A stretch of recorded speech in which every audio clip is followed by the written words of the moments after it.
Hello, welcome to evolvednest.org explained. My name is Darcia Narvaez, and I'm here with Mary Tarsha. Hi, Mary. Hi, Darcia.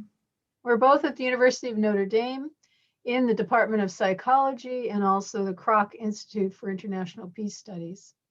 Today, we're discussing one of the components of the nest, the evolved nest, routine healing practices. And let me just explain a little bit about the nest. We evolved to be nested throughout our lives. Our lab studies the early experiences in particular and their effects on well-being and on sociality and morality. Humanity's Nest for young children helps optimize their development, fostering well-being and resilience. So what do we mean by child well-being? Well, it includes physical health, happiness, self-acceptance and self-confidence, self-control, emotional intelligence, social skills, empathy, perspective taking, kindness, and active curiosity. This is normal human development, and we've sort of fallen by the wayside in our civilized nations, forgetting what it is that children look like when they thrive and what to expect and how to promote it. So the nest is all about that. And then what happens in adulthood, the children who are provided the nest throughout their childhoods, they're going to end up being adults who have quiet minds. They're emotionally present with others. They have inner happiness and childlike glee. They have vitality and abundance of electricity in their bodies, unconditionally listen to others, are authentic and helpful, are empathic, are fully alive, and are full of love, which means compassion and forgiveness towards others. So this is, again, what humans should be looking like. This is what happens when you optimize normal development in children, and you end up then with adults who look well, who foster societies or create societies that keep that nice cycle of development and thriving going. So here we are. We're going to talk about routine healing practices. I always have trouble with the first slide. There we go. Okay, here again is the evolved nest, the components that we address, study, research in our lab. Number one, the soothing perinatal experiences. So each of these will have an evolved nest explained PowerPoint conversation, and we have podcasts and other things about these things, blogs, posts, and so on. Then there's breastfeeding on request for several years, positive moving touch, not negative touch, no spanking, no pinching or slapping. Those have long-term negative effects. Positive climate, self-directed social play with multiple age playmates, allo mothers, allo parents, other mothers who provide the responsive relationships that children need to grow well, nature connection, feeling like you belong to the earth and the earth is a companion or partner, and now healing practices. Here we are. And we all need routine healing because every day we do something wrong, right? Or maybe 100 times a day, we have to forgive ourselves for one and ask for forgiveness and make amends when those things happen, or other things happen to us and we feel wounded. And then we need to, again, practice healing, different kinds of healing that we can do to help ourselves get back on balance. So I mentioned these as part of what a thriving, compassionate individual looks like. These are the people who build thriving communities. Do you want to say anything, Mary? Yeah, I would just also add that, at the beginning we were talking about why we need routine healing practices. It's also from the daily stressors of life, so to reset. And so continue to have stress. You can have chronic stress or just this low grade stress. You can start to feel like that's just the norm, right? But when you engage in routine healing practices, as we'll talk about here, then you help go back to that equilibrium is what you were talking about. Right, so early life stress can lead us susceptible to various kinds of ill health, depression, anxiety, anger, and other physical health problems, right? So we can use healing practices to help ourselves repair that early damage, But then, as you say, there are daily stressors that throw us off kilter, and we feel disconnected and lonely and alone in the world, or so angry because something went wrong that was unfair. And so we need practices to help us resolve those negative feelings that otherwise actually eat away at our psyche and at our bodies. Mhm. You know, and something that you always say, Darcia, which is a great pearl of wisdom, I think, and we're talking about from integrating this slide before and this slide here, you know, what we're shooting for that thriving. And so this is why we need the psychological healing, but also that, you know, heightened sense of that moral development, high moral development is feeling that deep connection, you know, to others and the world around you and the natural world. And that when we have these stressors in life, sometimes we can feel very fragmented. And often that is the symptom of trauma or even just this chronic stress where you're feeling disconnected, you know. And so this is a way to help overcome that and to say, no, that's not the norm, but this sense of connectedness, that's what's the norm. Right. So we get back to these kinds of characteristics where we actually feel quite comfortable in our bodies and our psyches and our who we are, where we're going, and then we can actually exhibit those deeper aspects of our spirits. Mhm. So developmental ethical ecological practice, deep, helps us, gives us some tools about what to look at. So let's look at those. First is the mind, brain, body. Are you oriented to growing and educating yourself and changing? Or are you stiff and fixed? This is a signal of stress that you've had either early on or now. We kind of tend to go to that stiff fixedness because that's what our more survival systems kind of orient to, things that worked in the past, even though they may not work now. But it seemed like, oh, yes, I'm just going to yell because that worked well when I was little or whatever it was, or run away and get drunk, whatever. So we don't want that. That's not all that helpful for you or for your community, your partners, your friends, your family. So we want to be growth oriented, and that's what we're emphasizing here. And growing across the lifespan, right? That's right. All of your life, right? It doesn't stop. And that's exciting, you Yes. know. It's not exciting to stop growing. Well, usually dead things do, right? So you don't want to be dead, do you? No, we don't want that. We don't. So here, this is a great slide. I mean, Darcia, tell us a little bit about the different brain systems that go along with good care and how this corresponds with healing.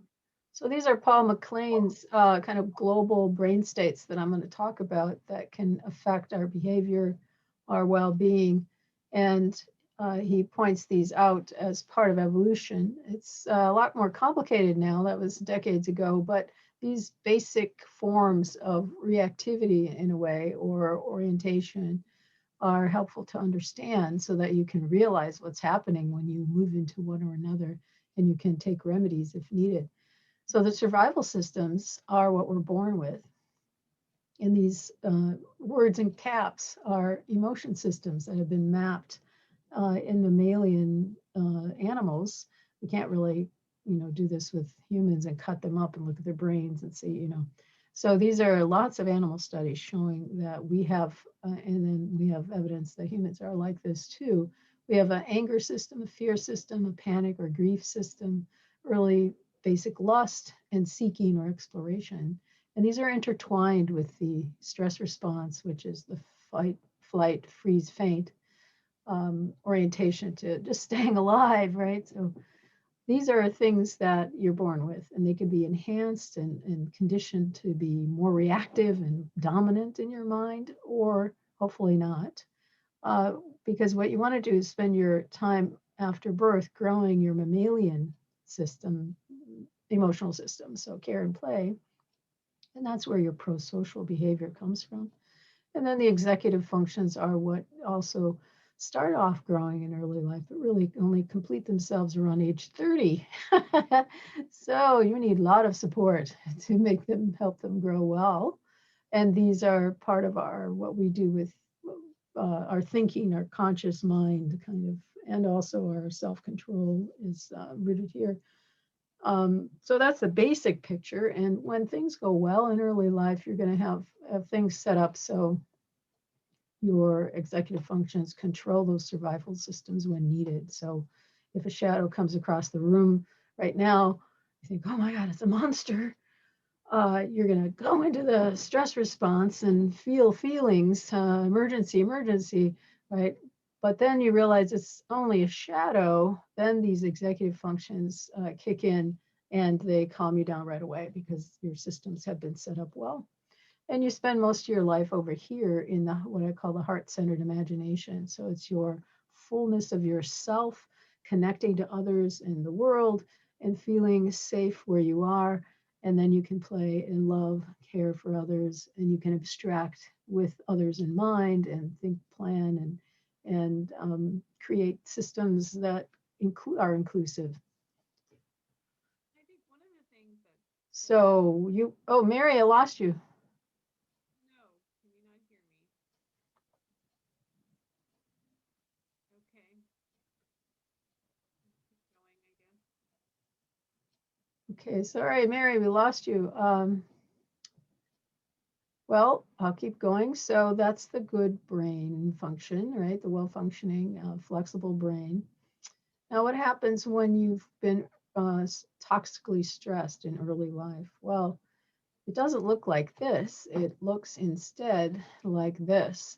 So your early experience of toxicity, that means you haven't gotten your needs met through the evolved nest and the kinds of things we talk about all the time. And so the survival systems get enhanced to take over. And when the stress response kicks in, boom, it just takes over your mind. You see red, right, is a term that people use. And this can happen to any of us at any time. But if you have been conditioned to have a brain that reacts this way all the time, it means that in early life, you didn't really grow your pro-social emotion systems very well. You didn't play enough. You didn't have enough loving touch and so on. And to grow those, and your executive functions then are impaired and they're easily taken over by stress. And so you get very self-centered in your imagination. You're very oriented to controlling others, to having your way, because you don't know how to be that flexibly attuned person that these pro-social emotions allow you to be. So it's a self-protection disposition that you carry forward. And those are the things we want to pay attention to now if we're going to self-heal. We want to heal our relationships. We want to get out of this kind of brain or mindset orientation that undermines our health and undermines our relationships. Can't hear you, Mary. Oh my goodness. Should we keep going? All right, we'll keep going. Hope that Zoom is working. So you can foster healing in yourself and others by systems or practices that promote self-calming and calming of others. So you say calming things to other people to keep them calm. You don't rile them up. You calm yourself down with various practices we'll talk about. You experience and grow social joy. Some of us didn't have a lot of that, didn't play enough in our childhoods, didn't have enough affection. And so maybe we don't feel that much pleasure being around others, but there are ways to increase your own, your pleasure in being with other people, one little step at a time. It means saying hello to people you meet, try to connect with people through the day. At least starts to crack that maybe you have a wall up against others, and those kinds of practices you can adopt. And then also our imaginations could be impaired or diminished or shrunk to think only about me and my family and not about the welfare of all and not in ways that are enhancing their well-being, but only my well-being, for example. So we want to enhance our communal connection, that what we talked about as being fundamental to being a human being is to be connected and to feel safe on the earth and to be part of a cooperative community and playing your role to be cooperative. And then the ecological imagination of feeling connected to the natural world, feeling like it's a partner and that you have responsibilities to keep it thriving as well. So for self-mending, we want to start there with the self-calming, right? And your brain, mind, body. You want to slow yourself down when you start to get all revved up with anxiety. Find ways to calm. Deep belly breathing is what I've done with students. You build your intuition, just get to know yourself.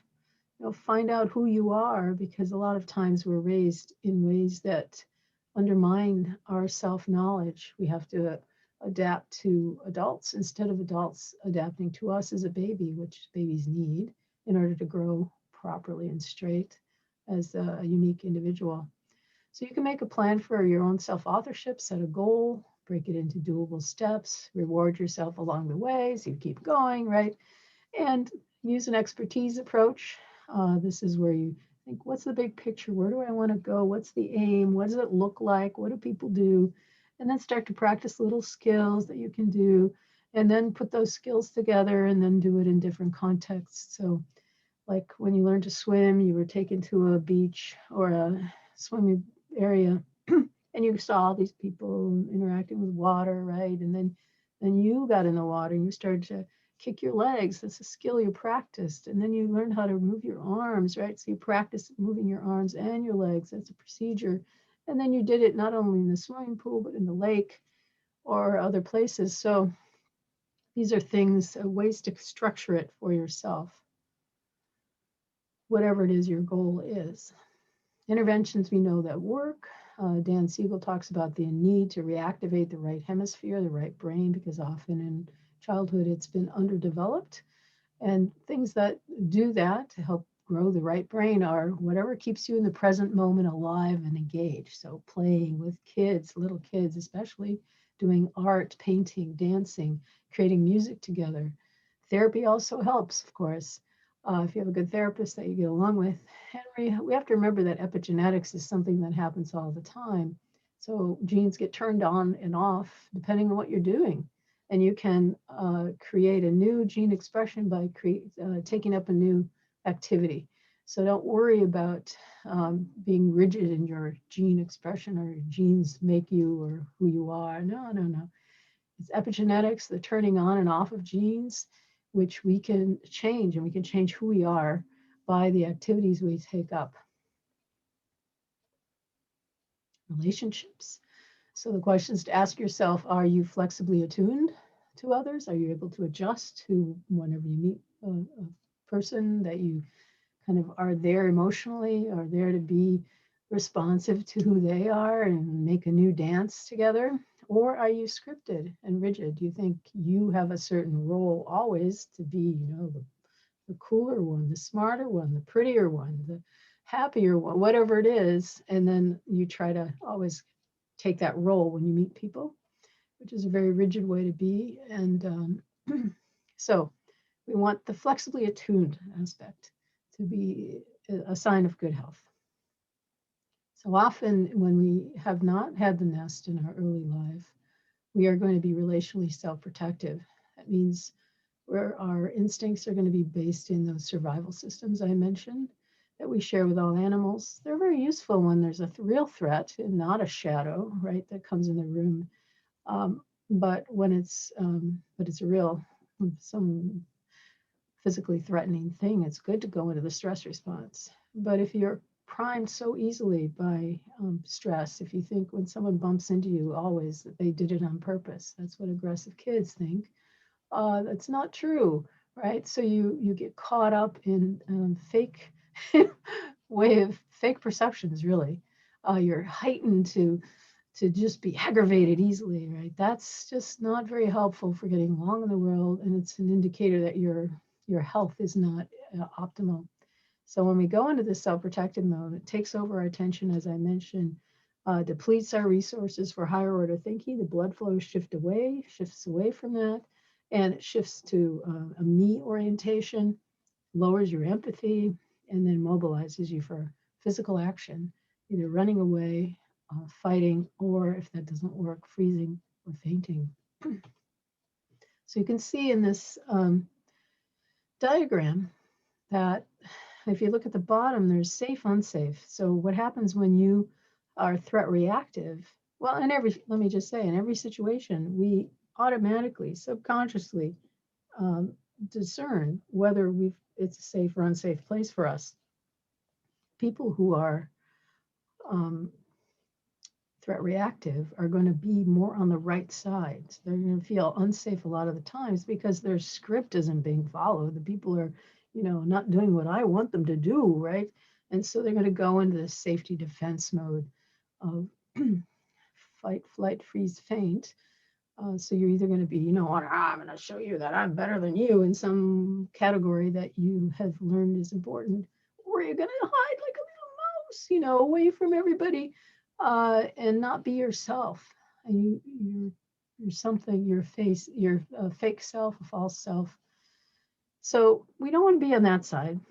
We want to be on the left side here, which is the attuned, engaged, relational flexibility that I mentioned earlier, where you feel like you want to be with those people and you feel rewarded in having a social experience with them, and you make meaning of a communal sense of being connected on that side of the diagram.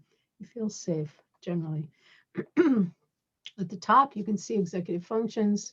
This refers here to our stories, the messages we've heard over and over tell us how to feel safe or unsafe. And so if you've experienced over multiple times, you hear, oh, green people, be careful of the green people. You've never met a green person, but everyone told you they're really bad and evil and they're dangerous. When you see a green people, boom, you're going to go over to the right side there. You're going to feel defensive because your stories, the tales, the narratives, the identity that you've adopted has trickled down then to make you feel unsafe. So again, we want to watch what those stories are, what those messages are, and shift ourselves over to the left side. If we want to live in a democracy with other people, this is where you have to be. And so you have to pay attention to what's happening in your mind, what mindset you're in order to move if you need to shift your mindset. Yeah, we all have a separate conversation about that. So you want to develop your social self, expand by connecting to others, to learn to enjoy them, practicing being emotionally present. Sometimes we have a lot of baggage that we're always preoccupied with when we're with others. And so we're not really there, or we just float away, we dissociate because we're just too anxious to be right there with that person. They're so threatening. So our physiology is kind of disordered in that way. The vagus nerve isn't functioning properly, perhaps. So we want to, again, practice ways of being with others and notice those signs of self-protection. So when your jaw gets tight, oh, my jaw's hurting, or you start to feel tension somewhere, notice what's happening when that happens. Or when you feel annoyed or angry, what's the trigger that's happening to you? Because it's probably something you experienced in the past that now is robbing you of your free will. It's shaping you or shifting you into that self-protection mode, which doesn't give you a lot of choices. It leaves you less flexible, it leaves you oriented to me and having control in some fashion. So notice these kinds of things where you feel safe or unsafe, and then do something about it. This is all a very slow process of learning your own reactions, to pay attention.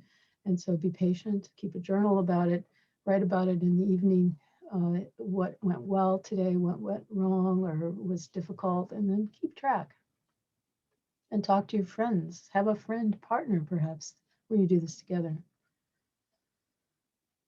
So in general, we want to have a balanced, centered self. So you can be yourself, you can be flexibly attuned. This is what all the major philosophies talk about, especially in the East, Western wisdom traditions. This is where you want to be balanced. But we're all day long falling out of balance. So we either fall to the right here, which is we disown relationship. I don't need anybody. I'm better than you.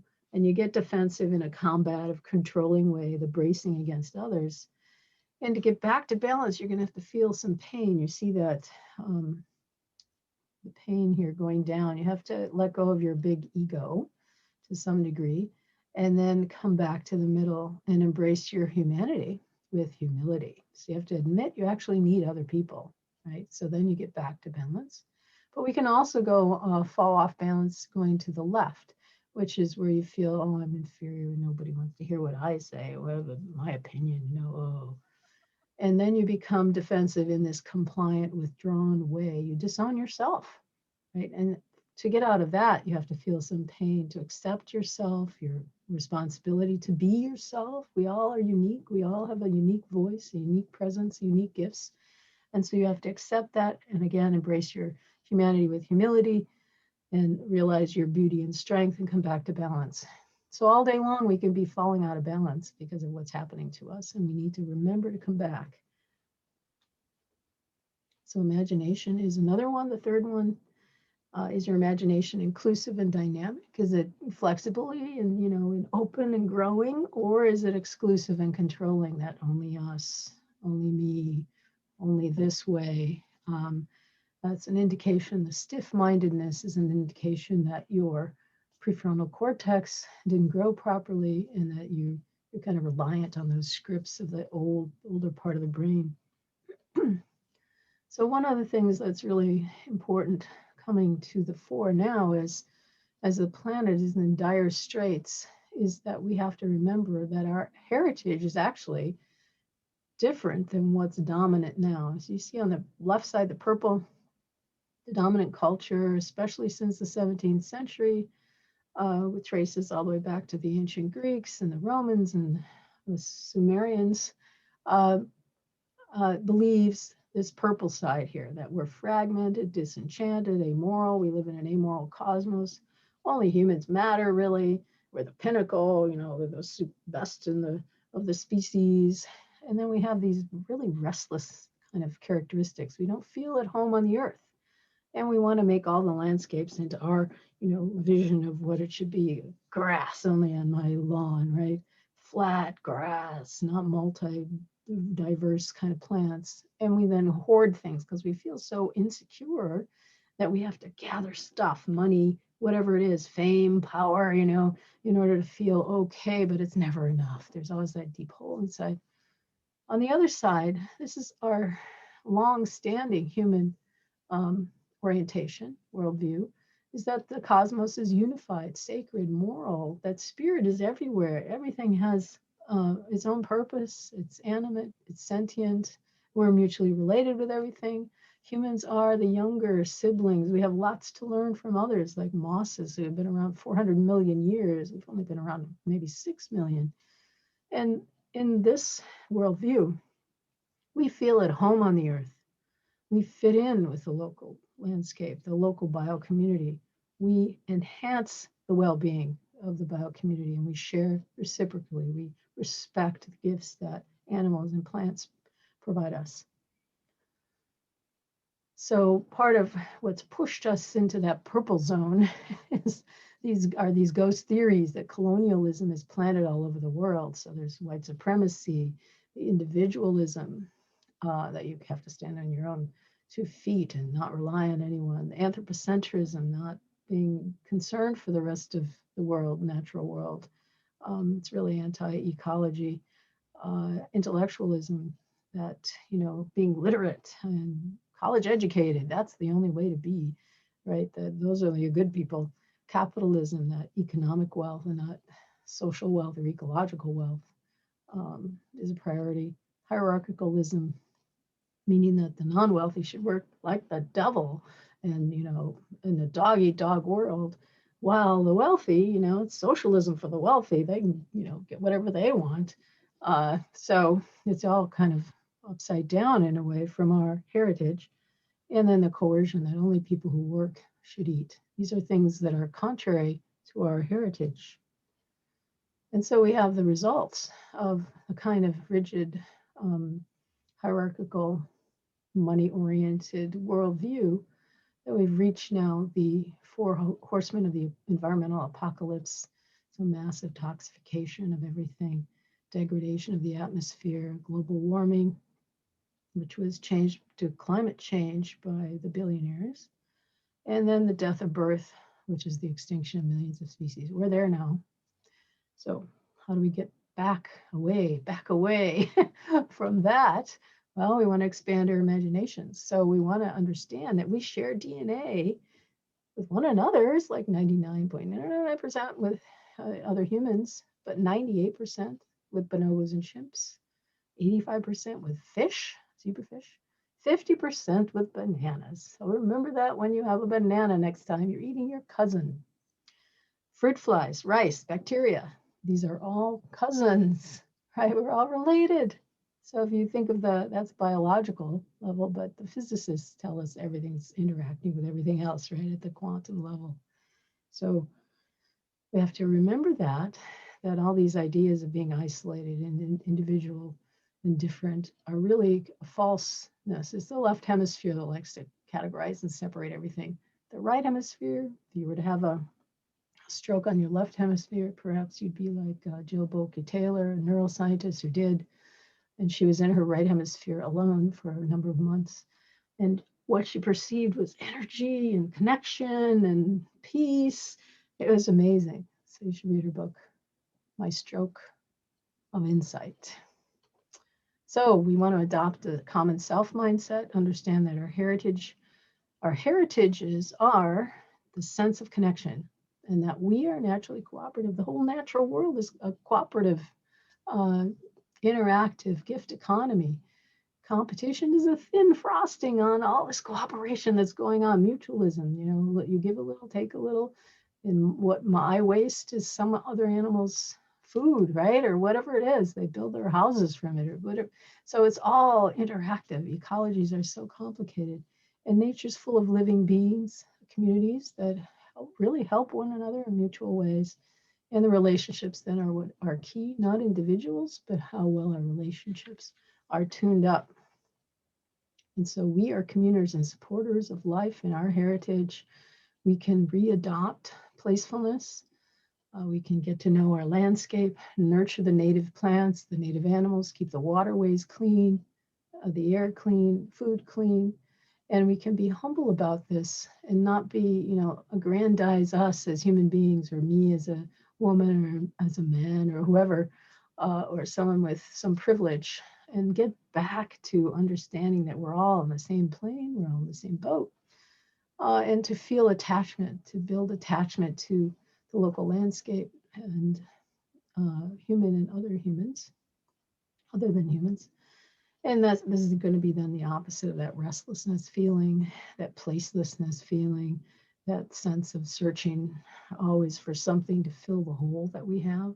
We can fill the hole now when we shift our mindset to this communal, common self understanding of the world and realize that we're never alone.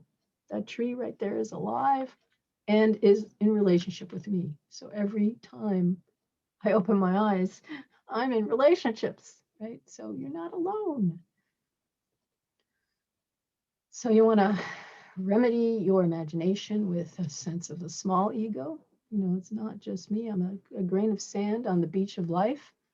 And the key is, which way am I going to turn? Towards bracing against others and that angry self-protective side, or being open and flowing with the positive energies of life? We want to build our receptive intelligence. So when you go outside and hang around outside, especially a sit spot where you go to regularly with animals and plants around, they'll get used to you and you'll see more and more and more. And then you can start to receive and understand their communications. When all the birds start squawking, it's like, oh, it must be a hawk in the neighborhood or something, right? So you build your receptive intelligence. You want to interrogate the systems that are harmful to you or to others. So now it would be capitalism that's unfettered, that takes away options for most people, except those at the very top, that you're forced into low wage jobs and so on. There's different ways to exist together. So let's interrogate those systems and talk about them, and then build that ecological attachment, the sense of being part of the natural world. And to do that, you can sign up for 28 days of Ecoattachment Dance, and that's at Ecoattachment Dance .dance. And each day you'll get a suggestion for how to develop your sense of ecological attachment. Here are a couple examples. So, can't quite read the top there, but you want to then, in review, you want to learn self-calming. You want to develop your social joy and your communal and ecological imaginations. And you're going to do this. You're going to build yourself back better and build others back better to avoid or revamp your self-protectionism. So avoid that getting into the mindset of status and dominance over others. Avoid the detached, kind of relationally, emotionally detached way of living, which can lead to a lot of harm towards others because you're not paying attention. And develop connection in your right hemisphere, your emotional presence, your awareness of connection and play is one of the best things to do. Communal activities that promote joy and social pleasure. And then the last here is the ecological community imagination, giving others positive social support, embed yourself in nature and develop your ecological attachment. So some rituals you can do for daily letting go of hurts and resentments and building the positive climate, the positive emotions in your household are rituals for daily transitions. Prayers are often used, or attention to the sunset or the sunrise, depending on whether you're a morning person or an evening person, probably. And different things you can do to just pause. When I lived in the Philippines at 6 p.m. every day, they would have the siren go off and everyone would stop, would be motionless, whether they're crossing the street or driving, everything would stop and freeze for like 1 minute. And that was such a way to get back, whatever I'm preoccupied with here. It's like, oh, we're all in this together, right? It was since World War II was remembering their war veterans and such. Muslims have 5 times, well, several times a day, they have the call to prayer, and then people don't necessarily stop in the same way, but it reminds you that there's something bigger than what I'm worried about in this moment. Journaling can help you, singing and dancing together, music making, playing again, especially with children or someone who likes to be silly, and then having outdoor experiences. And remember your body. There's the vagus nerve, tools to stimulate that. You can look up YouTube videos for how to stimulate the vagus nerve. Acupuncture is helpful if that's too scary for you. Acupressure is a good thing to do. There's lots of information now you can find. Massages, regular massages are good, and even foot massages are helpful. And if that's too much, then cuddling. Just cuddle with even with a pet is helpful. So, all right, so we've talked about number 9, the healing practices, but all the nest components really have to be practiced. And so I hope that this was helpful to you and that you'll find some way to build in routine healing practices into everyday life. Thank you.